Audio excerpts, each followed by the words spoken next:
Hey gang, so as you can tell by the thumbnail, another box showed up. This one happens to be from my friend Rob from the Mini Guitar Society. And if you're familiar with Rob, or if you follow him, you have an idea what may be in here. Um, if you're not, just let me open the box and then I'll expand on Rob and the Mini Guitar Society in a little bit after we look at what's in here. So, pardon the extra rabbit fur.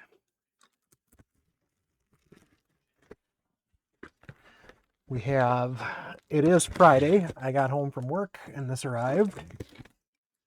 So we're going to see, maybe, we're going to see exactly what's inside.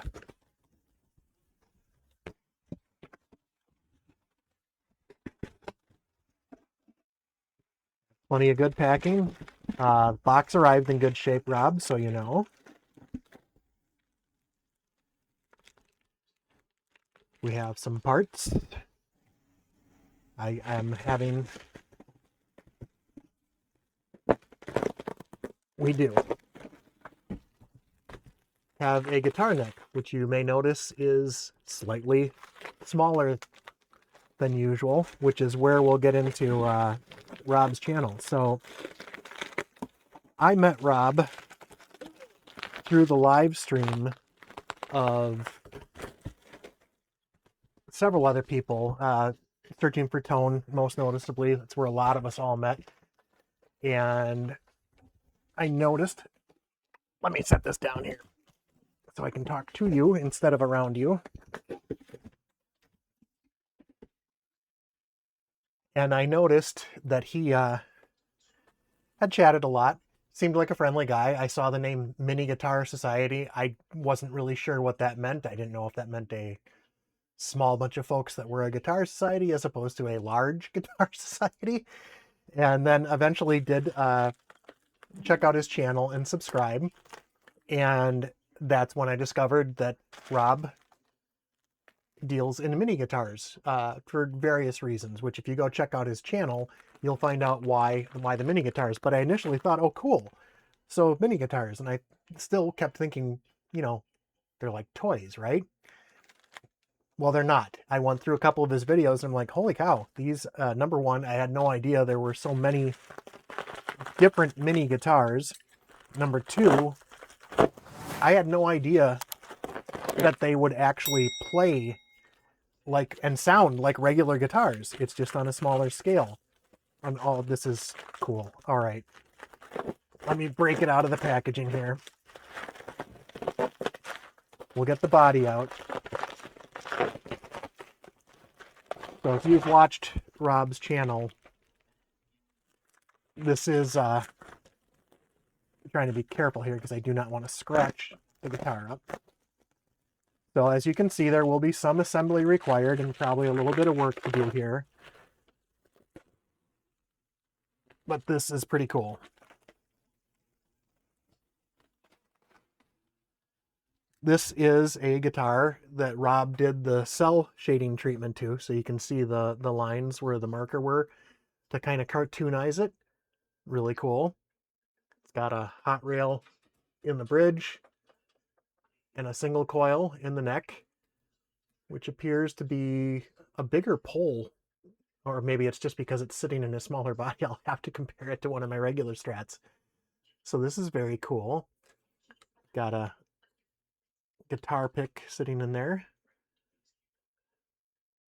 We'll keep that somewhere special.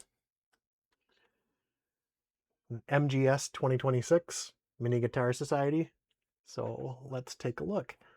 Yeah, we'll have a little bit of work to do on this, putting it together in a setup. Let's check out the neck so I can tell you exactly or show you exactly what this is.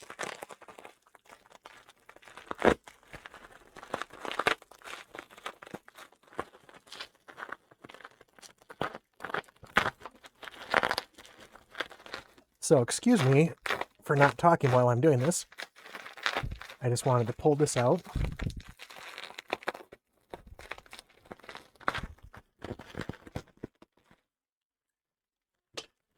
This is indeed packed very well, Rob.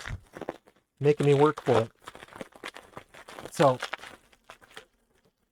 in any case, let's talk more about Rob while I'm doing this. So I did, like I said, I checked out his channel, saw that he did mini guitars, found out that there's way more to mini guitars than I thought, and that they are not necessarily toys. These are obviously smaller scale, and Rob has his reasons, some of which are health related, and I encourage you to go to his channel and check it out. Number one, because the guitars are cool, and number two, because a lot of his content, Rob is an incredibly gifted storyteller and just very engaging videos when he talks about just everything going on with life surrounding guitars or everything else to do with it, and just a talented musician too. So this is a Greg Bennett Malibu model MMB1R, which Greg Bennett, you've seen they make full-size guitars too. So this is the mini version. We've got a little scarf joint on the neck. I will have to spend some time with this, getting it put together. So for once before a My Guitars video, we're going to do an on the bench segment to put it together and see what we've got. But this is very cool. It fits in the net pocket nice. I will just have to do things and probably do a little bit of setup on it to get everything the way I do. And Rob, I'm probably going to hit you up and ask you some details on what size strings you think should work on this. And then as far as that goes, I don't know that I'm going to do too much other than set it up, maybe replace the tuners, but they don't feel wiggly, so we can probably just tighten stuff up and leave it as is for now, because I think I want to put it on the bench, get it put together, do a My Guitar video, and then if we discover that like something like the tuners need to be replaced, that might be a project, possibly the nut, but we'll see. Rob, thank you so much. This is very cool. This is going to have a place on the wall behind me, because this is a perfect one to hang without having to worry about it falling off the hanger, because it's not going to weigh much. But number two, this is going to make a very handy travel guitar. I can't thank you enough, my friend. This is very, very cool. And at some point in the future, if the opportunity arises, and this goes for everybody that has sent me stuff, I will try and repay the favor. It's not always easy to make that work out, but I've just been very blessed, and I'm just grateful to everybody that I know in this community. Just the way we help each other out, the way stuff like this. This is going to be very cool. I'm going to have to put this together, get to know it a little bit, and then we'll probably do a video playing something on it, because I'm going to have to see how that feels for me. But neck feels good. I don't feel any sharp frets. They look nice and polished. So once again, thank you, Rob. And for everybody else, until next time.